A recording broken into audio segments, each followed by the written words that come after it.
नमस्कार दोस्तों, एक बार फिर से स्वागत है आपका अपने YouTube channel ready to compete में।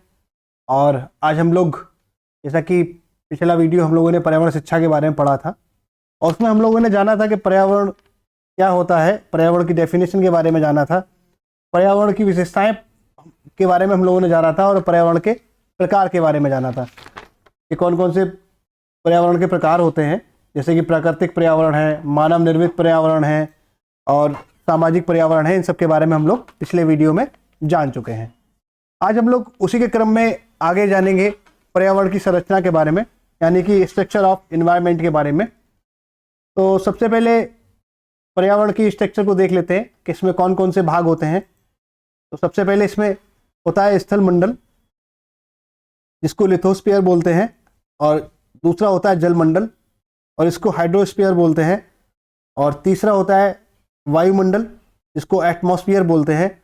और इसके चार पार्ट होते हैं वायुमंडल के। इसमें सबसे पहले क्षोभ मंडल, दूसरा है समताप मंडल, और तीसरा है मध्य मंडल, और चौथा है ताप मंडल। तो ये वायुमंडल के चार पार्ट हैं, क्षोभ मंडल, समताप मंडल, मध्य मंडल और ताप मंडल। और पर्यावरण की स्ट्रक्चर में चौथा जो होता है वो होता है जैव मंडल, यानी कि बायोस्फीयर। इसको हम लोग इंग्लिश में बायोस्फीयर बोलते हैं और हिंदी में जैव मंडल बोलते हैं। तो ये पर्यावरण की संरचना में चार चीजें शामिल होती हैं। स्थल मंडल है, जल मंडल है, वायुमंडल और जैव मंडल। और वायुमंडल के भी चार पार्ट होते हैं, क्षोभ मंडल, समताप मंडल, मध्य मंडल और ताप मंडल।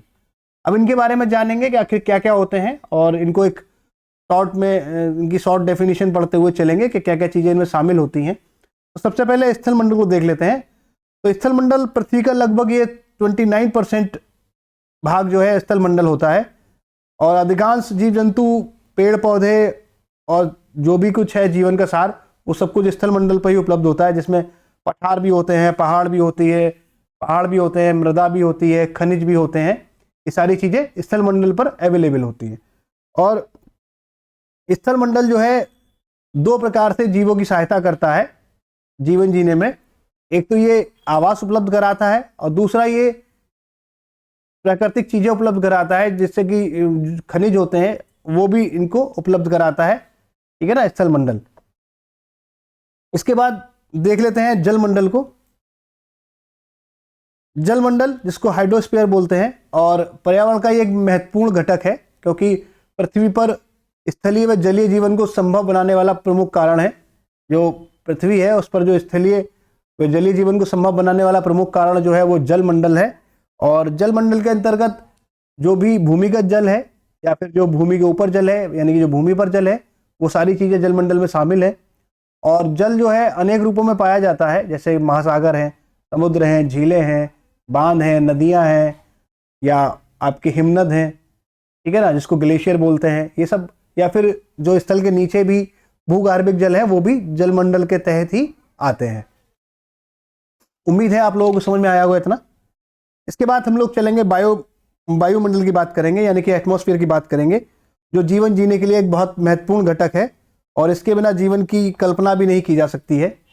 और वायुमंडल में कई प्रकार की गैसें पाई जाती हैं, जो कि कहीं ना कहीं आपको जीवन जीने के लिए भी सहायक है, जैसे कि ऑक्सीजन है, जो आपके जीवन को बनाए रखती है, और आपको ऑक्सीजन की ऑक्सीजन की जरूरत ही है, जो कि वायुमंडल में उपलब्ध रहती है। नाइट्रोजन है, कार्बन डाइऑक्साइड है, जो कि बहुत महत्वपूर्ण तौर से एटमॉस्फेयर में अवेलेबल रहती हैं। अब इनकी एक टेबल भी है, और इनकी टेबल एक देख लेते हैं क्या क्या परसेंटेज और किस किस में है। जैसे कि नाइट्रोजन वायुमंडल में 78% है, ऑक्सीजन 20 कुछ % है, आर्गन है, और आपका कार्बन डाइऑक्साइड है 0.0417% के आसपास, नियॉन 0.0018 के आसपास है, हीलियम 0.00524% के आसपास है, मीथेन है, क्रिप्टॉन है। आप ये टेबल नोट कर सकते हैं आराम से, कि कभी कभार परसेंटेज भी पूछ लिया जाता है कि किस गैस की क्या परसेंटेज है। तो मैंने जो मेन गैसें हैं वो सारी गैसों को रखा है और उनके परसेंटेज भी रखे हैं।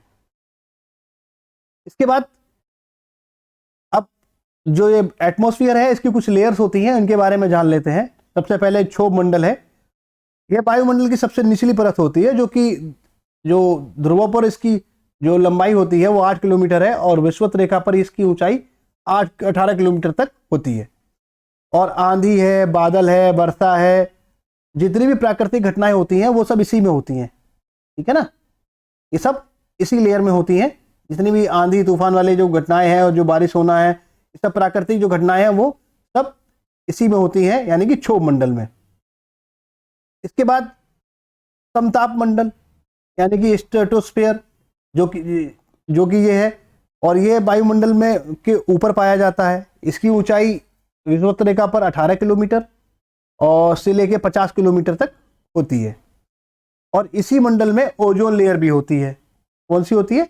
ओजोन लेयर भी इसी में होती है, समताप मंडल में, ठीक है।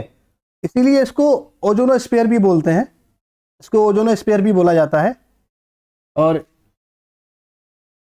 इसके बाद इसमें मध्यमंडल यानी कि मेसोस्फीयर। मेसोस्फीयर में आप देख सकते हैं इसमें जितने भी इसकी ऊंचाई जो होती है 50 से 80 किलोमीटर तक होती है और यहाँ तापमान में एकदम गिरावट आ जाती है। मध्यमंडल में ऊंचाई के साथ साथ तापमान में जो है घटता चला जाता है और इसकी ऊपरी सीमा -90 डिग्री तक ठंडी हो सकती है, जिसको मेसोपोज बोलते हैं, मेसोपाज, सॉरी, इसको बोलते हैं मेसोपाज, ठीक है ना, मेसोपाज बोलते हैं इसको। अभी आपको डिटेल भी नोट्स में मिलेगी, मैं उसमें भी आपको बताऊंगा दोबारा से। और इसके बाद थर्मोस्फेयर है यानी कि तापमंडल, जो कि मध्यमंडल भी बोला जाता है। और ये 80 किलोमीटर के ऊपर का वायुमंडल है, वायुमंडल का भाग होता है और उसकी जो ऊंचाई होती है वो अनिश्चित होती है, लेकिन ये 80 किलोमीटर के बाद मिलता है, ठीक है। और इसमें ऊंचाई के साथ साथ तेजी से तापमान भी बढ़ता जाता है। तापमान अब बढ़ता है, पहले घटता है और फिर बढ़ता जाता है।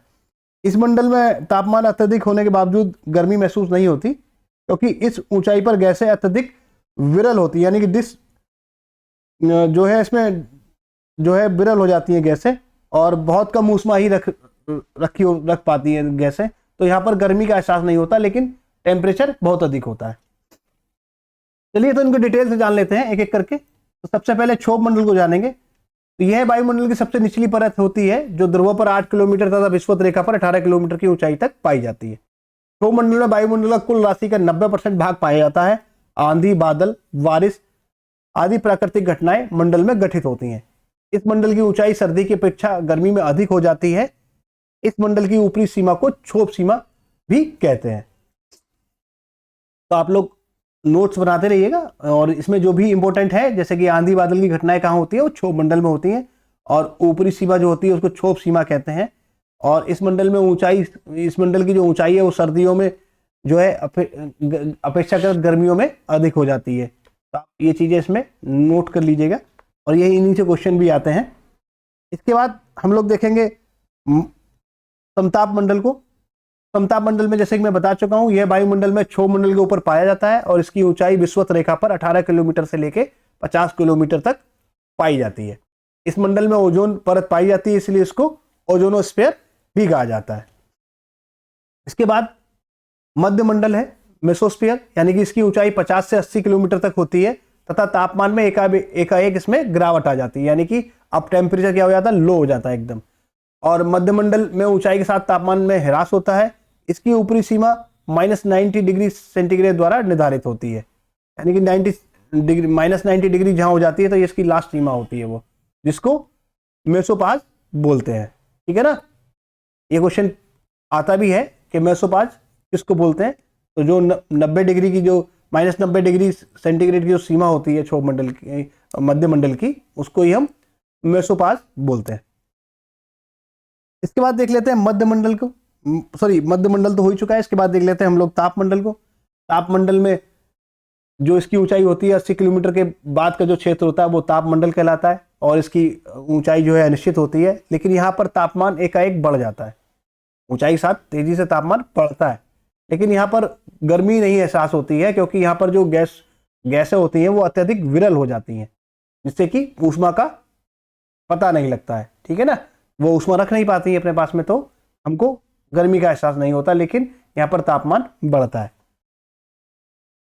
उम्मीद है इतना आप लोगों को समझ में आया होगा। इसके बाद हम लोग लास्ट जो स्ट्रक्चर है वो पर्यावरण का, उसको उससे बात करेंगे, जैव मंडल पर। तो जैव मंडल जो होता है पृथ्वी का वह हिस्सा है जहाँ जीवन संभव है। इसके अंतर्गत निचला वायुमंडल, स्थल मंडल एवं जल मंडल जहाँ जीवित जीव पाए जाते हैं को शामिल किया जाता है। अर्थात जैव मंडल ऐसा क्षेत्र होता है जहाँ वायुमंडल, स्थल मंडल एवं जल मंडल आपस में मिलते हैं, इसी को हम लोग बोलते हैं जैव मंडल। जिन लोगों ने अभी तक सब्सक्राइब नहीं किया है वो लोग सब्सक्राइब कर लें, और अगर आपको वीडियो पसंद आता है तो लाइक ज़रूर करें, और अगर कोई समस्या रहती है तो आप कमेंट करें। अगर आपको कोई भी समस्या आ रही है तो आप कमेंट करिएगा, उसका आपको रिप्लाई जरूर दिया जाएगा। जैव मंडल में सूर्य से प्राप्त ऊर्जा जीवन को संभव बनाती है, जबकि जीवों को पोषकों की आपूर्ति वायु, जल एवं मृदा से होती है। जैव मंडल में जीवों का वितरण समान नहीं है, क्योंकि ध्रुवीय क्षेत्रों में कुछ ही जीव पाए जाते हैं। जो आपका ध्रुवीय क्षेत्र है वहाँ पर जीव बहुत कम पाए जाते हैं, जबकि विषुवतीय वर्षा वनों में अत्यधिक जीव प्रजाति पाई जाती है। तो यानी कि बायोडाइवर्सिटी ज़्यादा पाई जाती है वहाँ पर, विषुवतीय जो वर्षा वन है वहाँ पर, जबकि ध्रुवीय क्षेत्र में ऐसा नहीं है। तो उम्मीद है आप लोगों को पसंद आया होगा, और आप लोग ने फिर से एक बार गुजारिश है, जिन लोगों ने अभी तक सब्सक्राइब नहीं किया है वो लोग सब्सक्राइब कर दें, और अगर पसंद आया हो तो लाइक भी कर दें। मिलते हैं नेक्स्ट वीडियो में, और नेक्स्ट वीडियो में हम लोग खाद्य श्रृंखला के बारे में पढ़ेंगे, और इसके बाद हम लोग इसके एमसीक्यूज भी करेंगे। धन्यवाद, मिलते हैं नेक्स्ट वीडियो में।